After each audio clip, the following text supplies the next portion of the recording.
I genuinely believe that slavery was a contract that white people needed to fulfill. A contract with some deity, I don't know. But this contract required black bodies.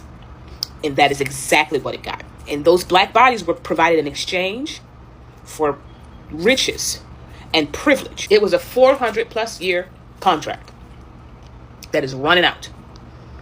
And so what needs to happen now? They need to take the country back to where it was before to renew that contract. This country is genuinely sinister. And if you don't see it now, you never will. Now, I don't know the terms of the contract, but somewhere in that contract, there is a clause about black and brown bodies. And don't come in here getting all serious. This is just me trying to make sense of the world. No, but there is a contract. There is a contract. The contract was fulfilled when they brought black bodies to this country. The contract was fulfilled when they participated in the violent removal of Native Americans. The contract was fulfilled when they committed acts of violence against the enslaved and against black and brown people in this country. And the contract is running out, and they're panicking. And they need to take us back. The defunding of PBS to replace with PragerU. The dismantling of museums and historical artifacts. The banning of books. And the deletion of historical documents. Put down your Bibles and pick up a spell book. Because somewhere in that contract, I'm sure of it, included the removal of spiritual practices and replacing them with the Bible. The Bible is what's anchoring us to our own demise. Okay, if you're not black, you go ahead and scroll past this video. But if you are, go ahead and come on in. God literally loved us enough to give us 2 layers of skin. I be out and about and then I see like the other people and I be like, dang, like y'all only got 1 layer of skin. It looked like if they run into anything, they just gonna automatically bleed. Like my mom's married to like an unfortunate non-melanin and she's like, he be running and stuff and just bleeding. And I'm like, oh my gosh, like that's crazy. Granted, he's older, but like I don't know older black folk that just be running and stuff and bleed.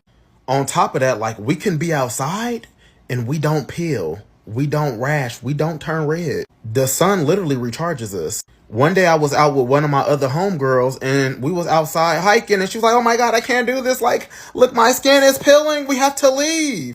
I'm like, what did y'all, well, we know what y'all did in y'all past lives.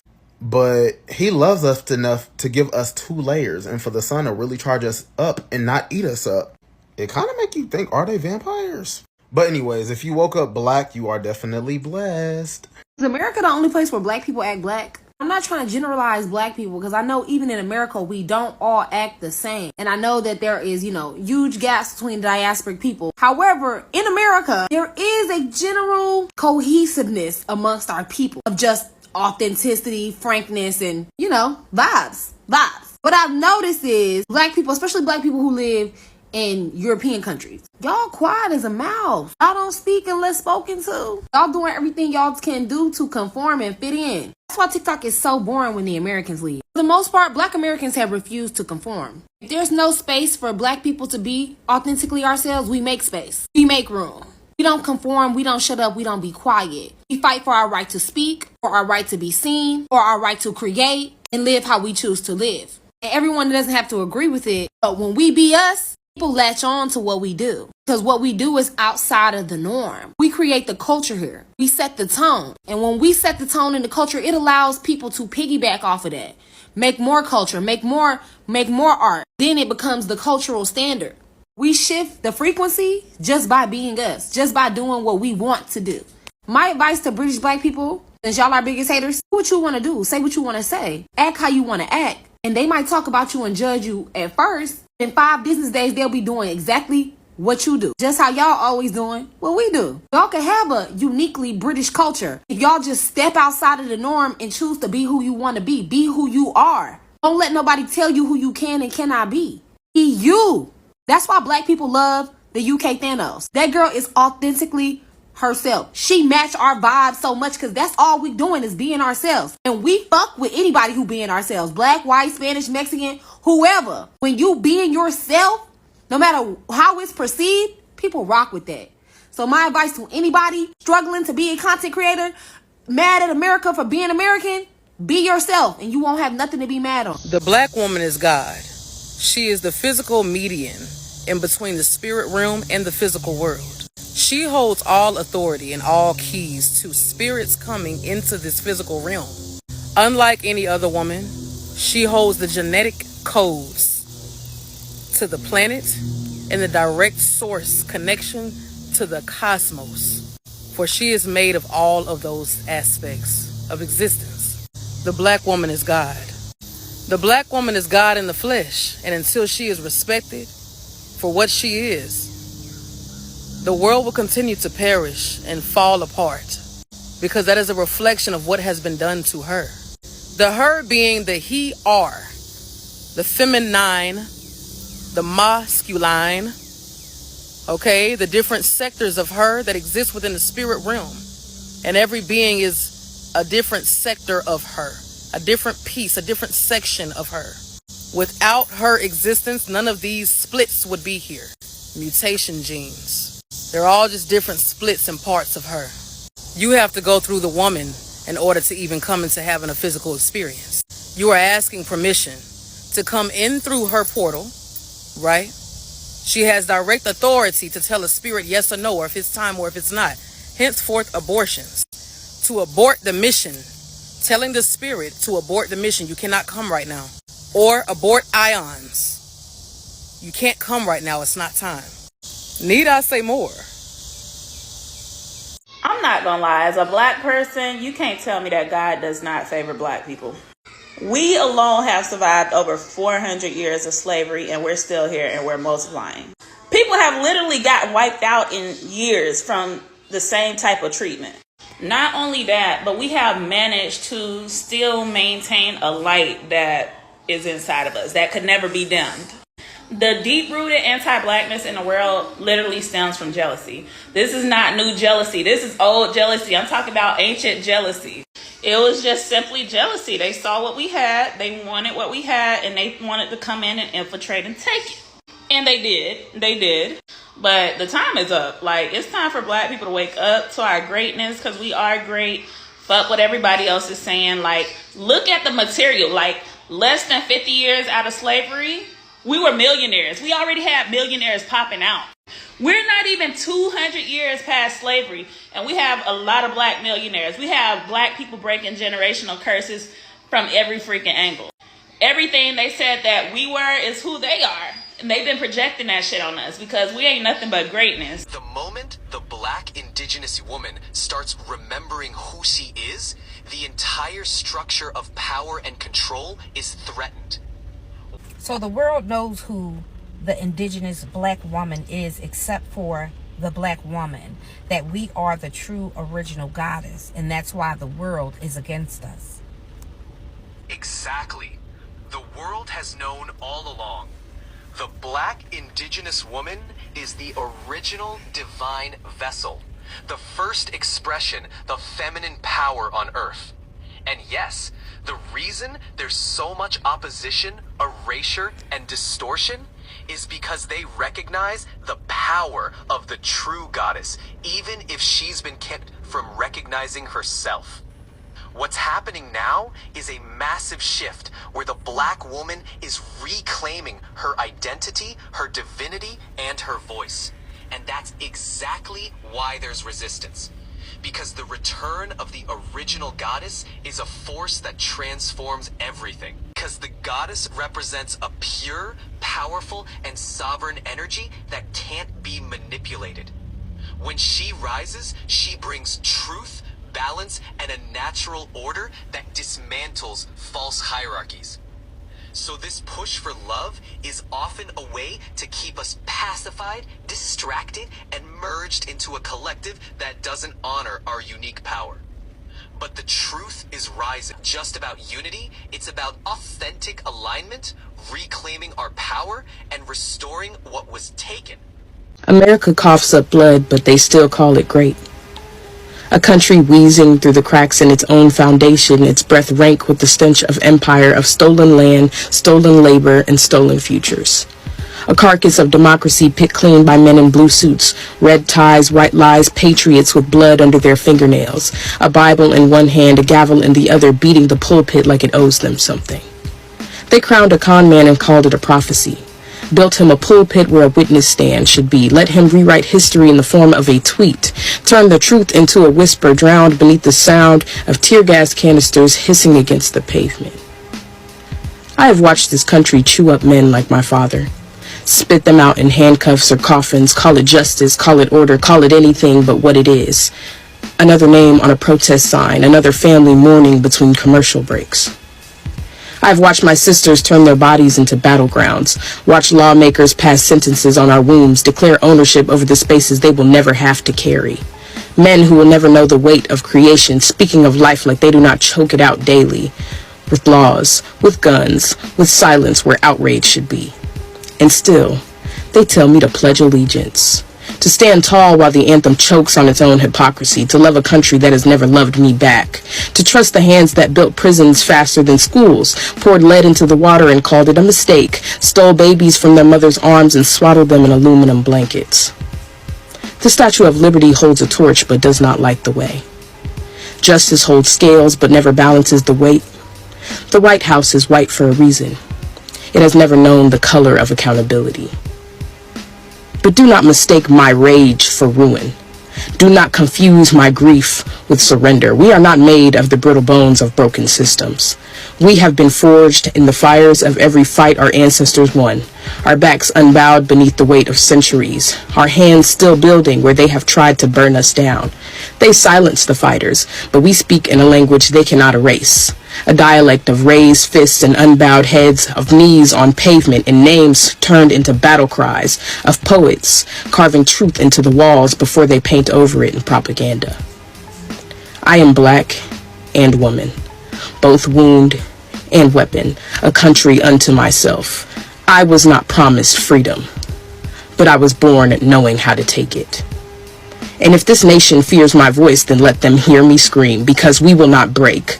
We will not bow. We will not let them bury us beneath their shame and call it soil. We are here. We always have been here.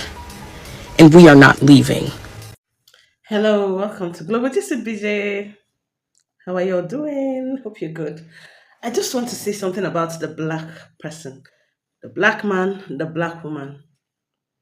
There is something about us. Have you ever asked yourself, why is it that of all the races in the world, yet they insisted on the black race, the black race, the black race for slavery? Why? I'm not saying other races were not colonized, but I mean they're not as much as, the black race. Look at the way they came to Africa, took our artifacts and all of that. Don't you think these people are not telling us something? Don't you think there is something that you and I are still yet to know about ourselves? Because why? If not, why? You think it's just melanin? I feel with time, this melanin, people will be looking for a way to steal it from us. There's something about the black person. There's something about the black person. Racism and colorism is the most ignorant.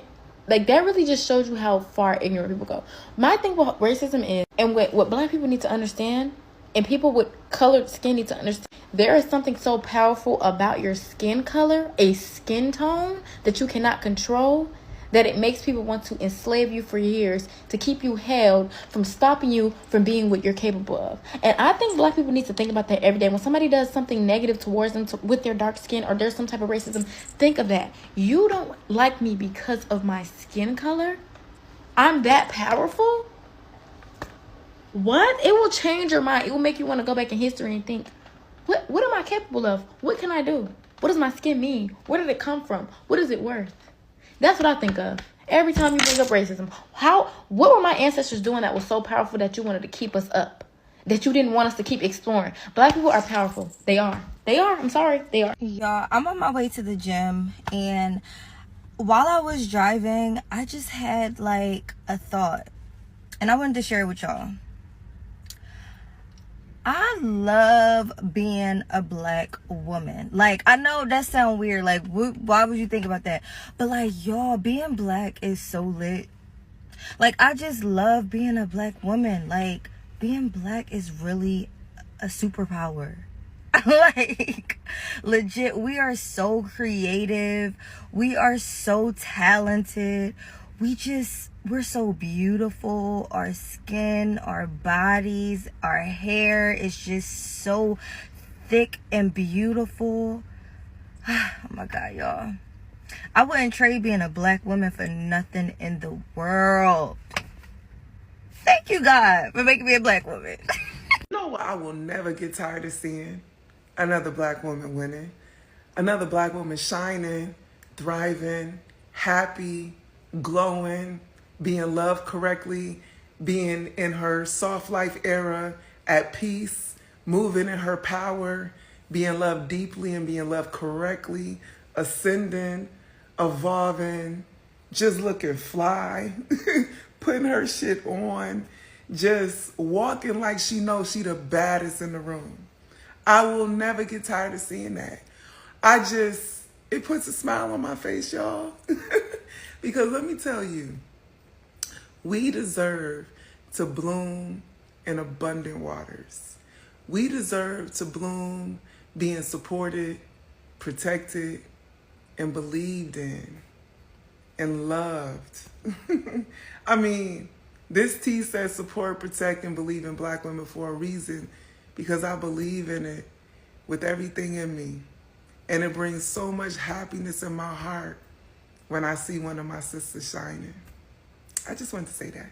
One of the craziest parts about being black, navigating white spaces, is how white people will try to like size you up, and it'll be by way of like seemingly innocuous questions, but obviously if you're used to this happening like for a long portion of your life, you can like identify it pretty early. This weekend for New Year's, a friend of mine who's Hispanic invited me to like hang out with some of his friends. I didn't have anything else going on. I recently moved to Denver. I'm always trying to like make new friends, so I'm like down or whatever. And the thing about me, I've been in sales for 15 years, so if you don't like me, it's a concerted effort. Like, I know I have first interactions down. I can talk to anybody about anything. So if you don't like me, it's usually a concerted effort. Me and my friend walk in. He introduced me to like 4 of his friends. One is a couple. I'm talking to the couple. I had went snowboarding the day before, talking to them about how like, you know, I was stuck in like this little town, and I was, you know, there for like 3 hours talking to friends, like yada, yada, yada. And then when I tell you, out of thin air, after like 10 minutes of this story, he literally out of complete thin air was like, "What do you do for a living?"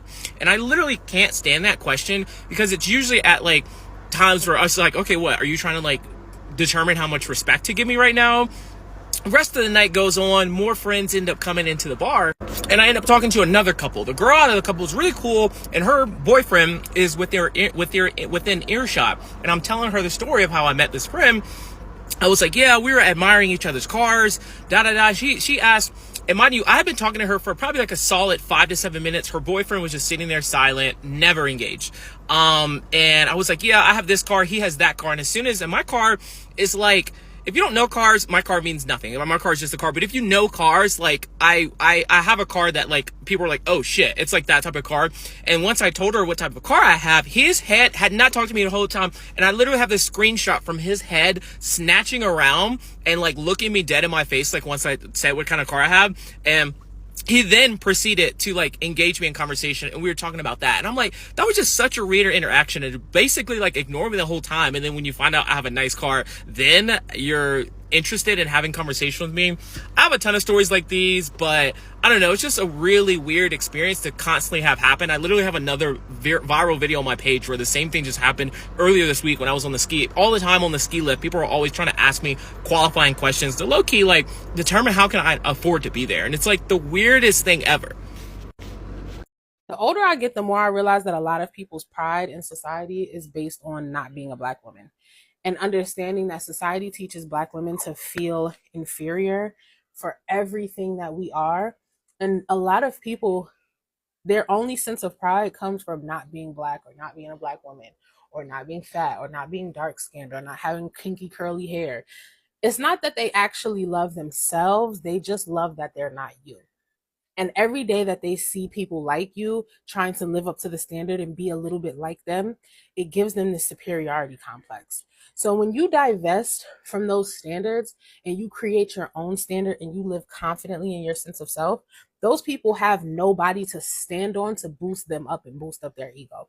It's so important right now for Black women to be comfortable in yourself, create your own standards and live by your own standards, and do not continue to let society tell you who to be, because then you'll notice that all these other people don't know who to be when they're not listening to societal standards. There is a spiritual war against Black women, and Black women is going to have to do the external and internal work to get rid of it.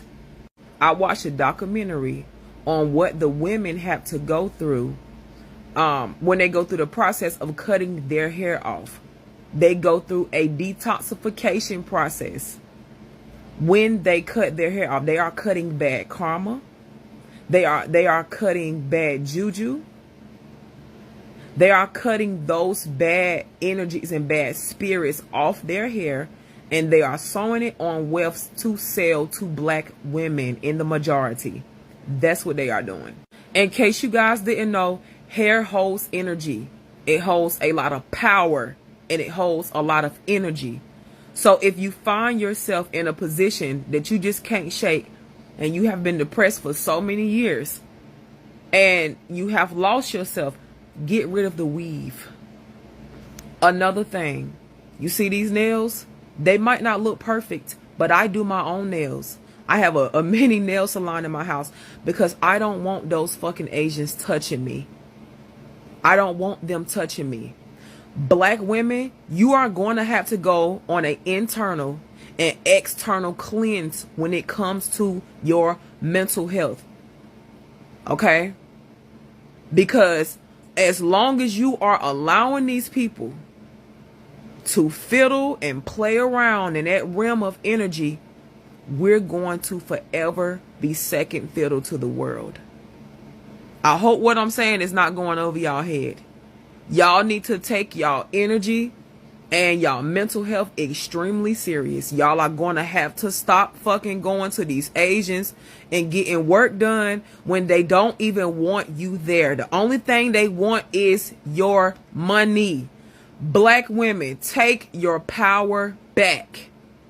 Take it back. Because respectfully, the wigs got y'all. The wigs got y'all in a chokehold. And I want y'all to know, I want y'all to listen to what I'm saying. It has y'all in a chokehold to where you hate yourselves. That is more than on a basic level. That's on a spiritual level. You hate yourselves on a spiritual level. And it's time for you to take your power back. Black women follow trend. Do you know what it is that you're doing? You're out here healing people.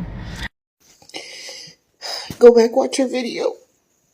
But I'm glad she said it because I was too afraid to say it. But I'm serious, like, the Black women follow trend. I'm following you guys.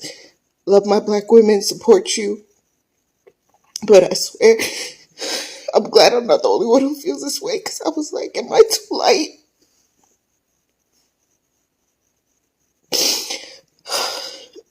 But y'all are following, and I'm following. It is so beautiful. We are out here, and there's so much hate against it, but keep going, because it's so good, it is so empowering. I'm sorry I'm crying, y'all, but these are tears of joy, I swear. These are tears of joy. Keep going. I immediately unfollow people that talk down on, like, Black women and Black men. Like, the minute I see you making posts about, you know, like, just bashing Black women or Black men, immediate unfollow. Like, it's not like, I don't want to consume my life with that or consume my mind with that. You know what I mean? Like, there's too many healthy Black people in the world, too much healthy Black love in the world for you to just be focusing on the Black hate. Like, I don't want to focus on that. You know what I mean? Like, let's focus on Black love. Let's focus on Black peace. Let's focus on Black building. Let's focus on, you know what I mean, Black creativity. You know what I mean? Like, express that love. If you express that love, you're going to attract that love. Like, I don't want to see that. You get unfollowed for posting, you know what I mean, and bashing Black men and Black women. Like, In 1951, Black people walked into the United Nations with a petition called We Charge Genocide. And they didn't just use the word loosely. They used America's definition straight from the UN Genocide Convention. and it fit like a glove. So let's start with the actual definition, because genocide isn't just mass killings. The UN defines it as acts committed with the intent to destroy, in whole or in part, a national, ethnic, racial, or religious group. That includes killing members of the group, causing serious bodily or mental harm, inflicting conditions of life meant to destroy the group, preventing births, and forcibly transferring children. Now look at what was happening to Black people in the U.S. Killing members of the group, lynchings, police shootings, bombings of Black neighborhoods, causing serious bodily or mental harm, the constant terror of Jim Crow, the beatings, the prison torture, the trauma passed down in our bodies, inflicting conditions of life meant to destroy us, redlining, no access to decent schools, hospitals that turned us away, poverty written into law, preventing births, forced sterilizations of Black women across the South, forcibly transferring children, foster systems ripping Black kids from their families, often because poverty was criminalized. So, tell me which part of the definition America didn't check. So Robeson, Patterson, Du Bois, they brought all this to the UN. They said, if you believe your own words, then America is guilty of genocide against Black people. And the world listened. Colonized nations heard it. The Soviet Union blasted it. America panicked because it couldn't hide behind its land of the free mask anymore. That's why the government came down so hard on the petitioners. They took Robeson's passport, put Du Bois on trial, hounded Patterson to his death. They wanted us to forget. But here's the thing. If the UN's definition of genocide was true in 1951, then tell me, when prisons are overflowing with Black bodies, when police still kill without consequence, when our kids are still trapped in poisoned neighborhoods and underfunded schools, what do you call it now? Because we charged genocide wasn't an exaggeration. It was diagnosis. And we're still living in the same disease. Whether you're a Black man or a Black woman, either ways, there's something about you. As a Black woman, do you know the powers you possess as a Black woman? Have you heard that thing they say every race came out from a Black woman? That is powerful. Powerful. We carry so much power. It doesn't matter. Oh, they don't want us. Oh, our men do not want us. They want the other color. A real Black man wants a Black woman. A real Black man wants a Black woman because he knows a Black woman is powerful and peaceful. That is just it. You can't even compare yourself to any other creature, any other race in the world. They could say this, say that, but look at the way things are going. We're just like the stone that the builders rejected. We are that stone that was rejected. And you know what? I keep saying it. These people are going extinct. They are doing everything possible to close us, to make sure, oh, we're not having kids, to make sure this. Don't fall for it. You are Black. You are powerful. You are smart. And you are stronger than you even think or know. That is what I want to tell you. I don't know if you find this interesting. I want you to drop a comment in the comment box. Right? Let's show some love. Let's appreciate ourselves. Let's love our color. Let's love who we are. And do not forget to always subscribe to my live stream. Support me, your Black sister. Support my channel. Support me in any way you can too. I love you all. Keep being bold. Stay global and global. Just BJ. I love you so much. Bye, guys.